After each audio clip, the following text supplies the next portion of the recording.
हा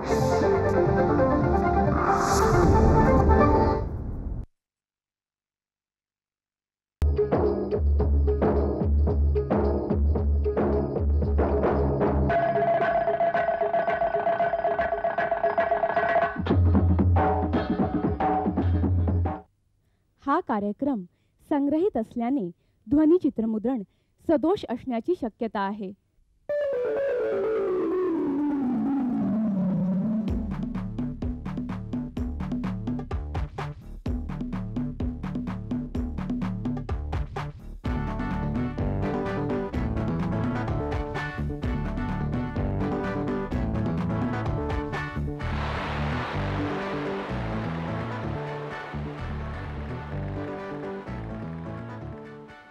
तू काय चार आडांनी नवऱ्यांसारखी अधिकाराची भाषा बोलू नकोस. कंपनी एक्झिक्युटिव्ह असलेल्या तुझ्यासारख्या समंजस माणसाला शोभत नाही मनमत. समंजसपणा रोज दाखवतोच मी. विचार कर, दिवसातले सलग 2 तास तरी तुम्हाला भेटतेस काय? हेच मी तुला विचारायची आपल्या लग्नानंतरच्या सुरुवातीच्या काळात. मराठी रंगभूमीवरील बॉम्ब म्हणत नाही मी, जरा जास्तच वाटतं ते, पण पटाका. एक धगधगतं व्यक्तिमत्व, सळसळतं चैतन्य, बापरे, निखारा. बस झालं मला वाटतं ना. वंदना गुप्ते. नमस्कार मंडळी. गेलात? हां, वंदना ताई. ताई म्हटलं तर काही हरकत नाही ना? आता म्हणा, आता कॅमेरा समोर आहोत आपण, त्यामुळे बऱ्याच लोकांना रुचत नाही हो. ताई काय म्हणता एकदम? नाही म्हणा. अहो, मला सांगू का, माझं वय वाढलं हे मला कसं कळलं माहितीये का? गाडीतनं जाताना रस्त्यावरनं लहान लहान भिकारी पोरं जेव्हा भीक मागतात ना, तेव्हा त्यांनी सुरुवात केली की ताई. फिर थोड्या दिवसांनी दीदी झालं, दीदी जरा 4 आणा देऊ ना. मग जेव्हा 1 रुपया मागायची वेळ आली तोपर्यंत माझंही वर थोडंसं वाढलेलं होतं. मग ते म्हणाले आता आंटी. मग आता माताजीवर आलंय, आता दादी अजून व्हायचंय. बरं, त्यामुळे मी अजून काकावरच अडकलोय. त्यामुळे तुम्ही ताई म्हणाला तरी हरकत नाही.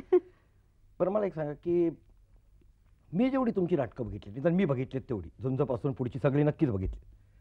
बहुतेक नाटकात तुमच्या भूमिका अशा फटकळ, सडेतोड, फटाकड्या, मुंहतोड जबाब देणाऱ्या अशा का असतात?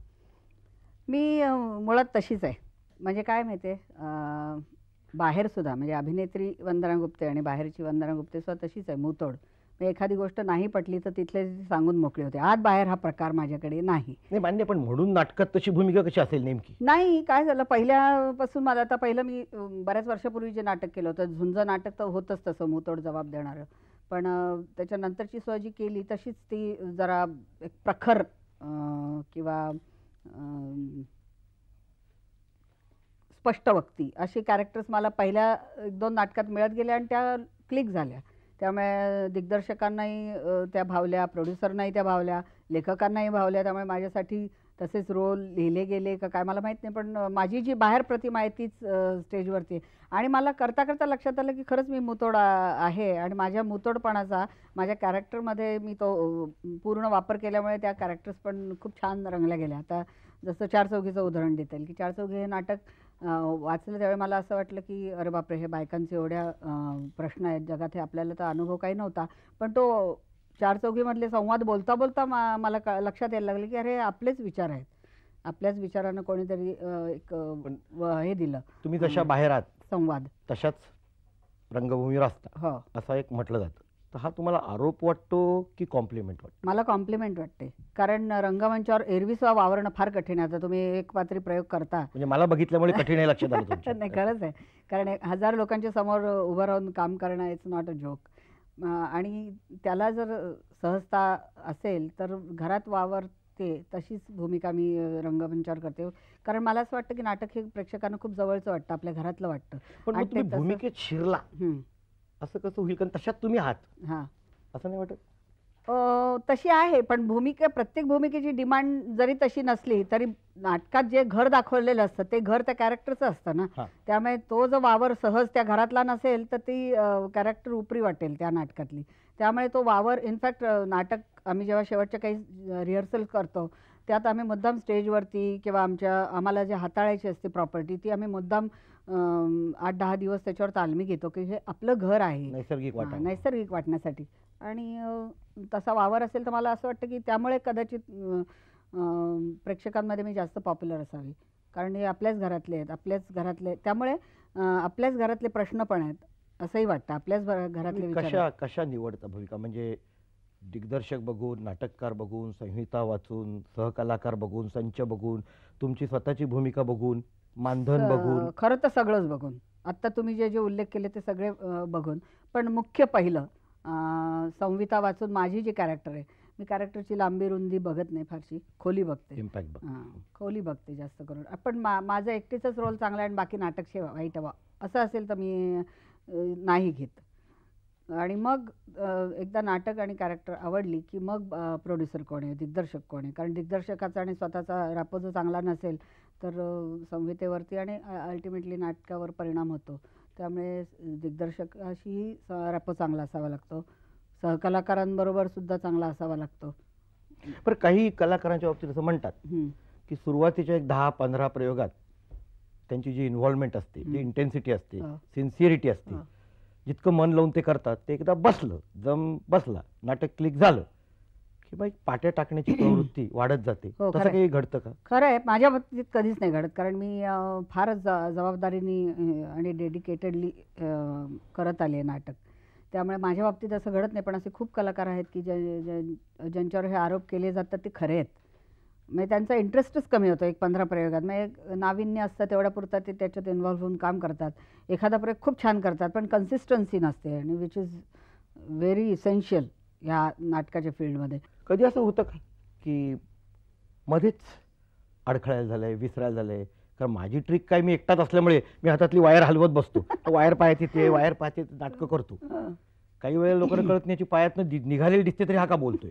तुमचं असं कधी होतं? खूप वेळा होतं. म्हणजे काही वेळा तर असं होतं की एखाद्या नाटकात एखादा चुकला ना तर दुसराही चुकत जातो, मग तिसराही चुकतो, मग असं एक त्याची लय बिघडते संबंध. आणि मग इंटर ब्लँक कॉम्पिटिशन म्हणतो आम्ही तसं, की एक जण प्रत्येक आर्टिस्ट ब्लँक व्हायला सुरुवात होते. पण जर बरोबर काम करणारा माणूस जर अलर्ट असेल ना तर तो प्रसंग निभावला जातो. जसं आता एक गगनभेदी नाटक मी करत होते यशवंत दत्त बरोबर. तर आम्ही बाहेरगावी कुठेतरी प्रयोग करत होतो आणि यशवंत दत्तच्या पाठीवर मी हात ठेवून एक वाक्य बोलते असं होतं, आणि तो फेसिंग ऑडियन्स तो होता, आणि मी मागून अशी येते आणि त्याच्या पाठीवर हात ठेवते, आणि माझा एक संवाद होता. पाठीवर हात ठेवायला गेले तर त्याच्या पाठीवर एवढं मोठं झुरळ बसलं होतं आणि मला भयंकर झुरळाची भीती वाटते. तर ते बघितल्यावर मी माझं कॉन्सन्ट्रेशन गेलं आणि मी वाक्य विसरले. वाक्य विसरल्यावर बोलणार काय, काहीच आठवत नव्हतं काय बोलायचं. मग मी हळूच अशी त्याच्या पाठीमागे गेले आणि त्याला म्हटलं मला काही आठवत नाही आहे. लोकांना कळलं नाही, हे काहीच कळलं नाही. मग त्यांनी तो सावध असल्यामुळे त्यांनी अख्खं माझं वाक्य घेतलं की तुला असं म्हणायचं का, असं म्हणून त्यांनी माझं वाक्य घेतलं. मग त्यावर तो म्हणाला बरं मग आता मी यावर असं म्हणतो, असं करून त्यांनी त्याचं वाक्य. असं प्रसंग येतात, म्हणजे ब्लँक होण्याचे प्रसंग येतात, पण ते आम्ही निभावून देतो. काही वेळा लोकांच्या लक्षात येत नाही. पण असं कधी होतं का की सहकलाकाराशी रंगमंचावर बाहेर सोडा जमत नाही, पटत नाही, खटका उडतो, असं कधी घडतं? रंगमंचावर हा बाहेरचे खटके असतं ते आम्ही युजली रंगमंचावर दाखवत नाही. फार प्रोफेशनल ॲटिट्यूड ठेवून तुम्ही जर काम केलं तर असं होता कामा नये खरं म्हणजे. पण जेवढा रॅपो चांगला असेल तेवढी भूमिकाही खुलत जाते, त्यामुळे नाटकावरही चांगला परिणाम होतो. आणि जर रॅपो चांगला नसेल तर लक्षात येतं, त्यातले जाणकार जे असतात प्रेक्षकांमधले त्यांच्या लक्षात येतं. पण तुमचे एक सहकलाकार असे म्हणालेत, नावं जाऊ द्यात, एक म्हणालेत की काही अभिनेत्री ज्या रंगभूमीवरच्या आहेत त्या घरात काही काम नाही, नोकर चाकर भरपूर आहेत, नवरे गडगंज पैसा मिळवत आहेत, गाडी पण चालवता येते, एवढ्यामुळे त्या नाटकात काम करतात, अभिनय येतो म्हणून नाही. असं माझ्या बाबतीत कोण म्हणाले? काही अभिनेत्रींबाबत. पण मी नसावी त्यात, मुलाखत गेला माझ्या बाबतीत कोणी असं म्हणेल. कारण मी कधीच म्हणजे असं जर असतं ना तर इतक्या कन्सिस्टंटली 27-28 वर्ष ही करिअर करणं शक्य नव्हतं कोणाला. नुसता पैसा आणि वेळ जात नाही म्हणून हे करिअर मला वाटत नाही कोणी करत असेल. म्हणून लोक ऍक्सेप्ट करतील. जे बोलणारे असतील ते कदाचित जेलस असतील थोडेसे म्हणून बोलत असतील, पण असं वेळ जात नाही म्हणून कोणी करत नसेल. फक्त एक स्टेपिंग स्टोन म्हणून नाटकाकडे येतात मात्र आजकालची मुलं मुली. आणि मग एखादं सिरियलचं किंवा सिनेमाचं शूटिंग आलं की नाटकाला नाही सांगतात आणि प्रोड्युसरला मात्र अगदी सगळे सहकार्य देतात दुसऱ्या प्रोड्युसरना. तुमचा 4 चौघीतला सीन फार गाजला होता टेलिफोनवरचा. 19 मिनिटं एकट्या तुम्ही बोलता असा सीन आहे.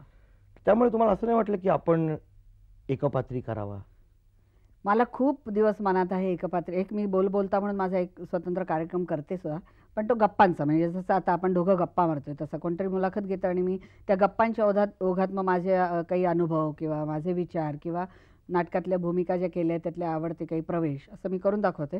पण संबंध असा माझ्यासाठी लिहिलेला असा तुम्ही आता लिहिता तेव्हा तुम्ही लक्षात ठेवा की माझ्यासाठी एक खास असा लिहून द्या. तुम्हाला आता माझी सगळी नाटकं तुम्ही पाहिली आहेत, माझ्या अभिनेत्री आणि म्हणून सगळे गुण दोष जे काय माझी प्रतिमा सगळं तुम्हाला माहिती आहे, त्यामुळे तुम्ही आता लिहून द्या ना.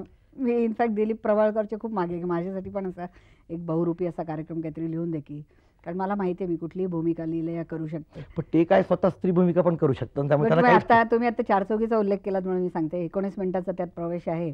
तर माझी आई माणिक वर्मा जेव्हा पहिल्यांदा प्रयोगाला आली त्या नाटकाला तेव्हा तो प्रवेश बघितल्यानंतर इंटरव्हलचा पडदा होतो तेव्हा मला तिची उत्सुकता होती तिचं मत काय आहे जाणून घ्यायची. तेव्हा तिने मला विचारलं, मी तिला विचारलं का काय कसं वाटलं, तर ती म्हणाली अगं एवढं पाठांतर तू चांगलं करू शकत होती, मग शाळेत का नाही चांगले मार्क मिळवले.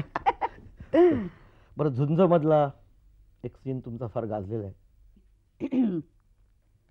अहो एका रात्रीत तूप खाऊन रूप नाही येत, तुम्ही मस्त प्रिन्सिपल आहे, पण माझे येडी बागडीचा उखाणा सोडवा आधी.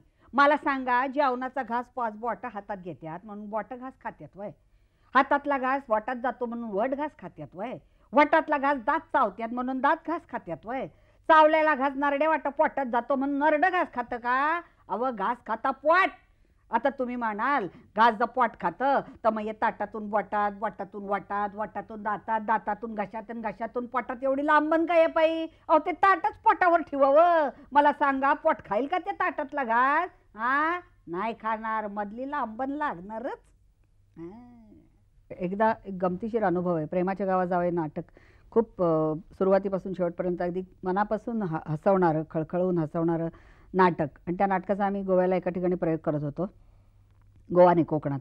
तर प्रयोग सबंध नाटक संपेस्तोवर एकही प्रेक्षक हसत नव्हता. म्हणजे इतके ढिम्म बसले होते की आम्हाला भीती वाटायला की ह्यांनी काय नाटकाची जेव्हा जाहिरात करतात त्यात अशी जाहिरात केली का काय की हे नाटक खूप ट्रॅजेडी आहे आणि विचार करायला लावणारं नाटक वगैरे असं केलं आहे म्हणून लोक हसत नाहीत, काय ना विनोद कळत नाही, काही कळेना. आम्ही कसा बसा प्रयोग पार पडला. दुसऱ्या दिवशी आम्हाला त्या गावातल्या एका त्या गावच्या कलेक्टरने आम्हाला नाश्त्याला बोलवलं होतं. तर आम्ही म्हटलं आम्ही नाही जाणार. तर अरविंद देशपांडेने आग्रह केला की नाही आपल्याला जायला पाहिजे, आपल्याला बोलवलं आहे, आपला मान करतायत ते, आपण जाऊया. म्हटलं ठीक आहे. आम्ही गेलो तर त्यांनी गावातली आणखी प्रतिष्ठित मंडळी बोलवून ठेवली होती. बंगल्याच्या बाहेर सगळे आमची स्वागतासाठी उभे. अरे या या या, काय तुम्ही आम्हाला हसवलंय, आम्ही रात्रभर हसत होतो आठवून आठवून. त्यांचं ऐकलंय मी असं की ते म्हणतात शे काय छान होतं. खरंय, त्यांची पद्धत अशी. म्हणजे तिथे नाही दाद दिली पण घरी जाऊन आठवून केली. याला काय अर्थच नाही ना. बरं, आईचं गाणं उतरलं नाही म्हणत नाही, मी विचारतो कितपत उतरले. मी सांगू, मी पहिलं नाटक मला जे मिळालं ना ते गाण्यामुळे मिळालं. मी लावणी म्हणायची आणि ती लावणी मनोरमा वागळ्यांनी ऐकली आणि त्यांनी ते पद्मश्री धुंडीराज मी नाटक जेव्हा केलं होतं 70 साली तेव्हा ती लावणी ऐकून त्यांना वाटलं की यातली जी फटाकडी सुनंदाची भूमिका आहे ती वंदना चांगली करू शकेल, तर तिला आपण त्यामुळे मला गाण्यामुळे मी नाटकात आले. पण नाटक करता करता गाणं मात्र मागे राहिलं. थोडंसं रक्तात जे आहे ते करायचं आहे. आता मला असं शेवटचं एकदा रिटायर व्हायच्या आधी म्युझिकल नाटक करून रिटायर व्हायचं. गाणं म्हणायचं. हां, पण टचमध्ये आहात थोडीशी.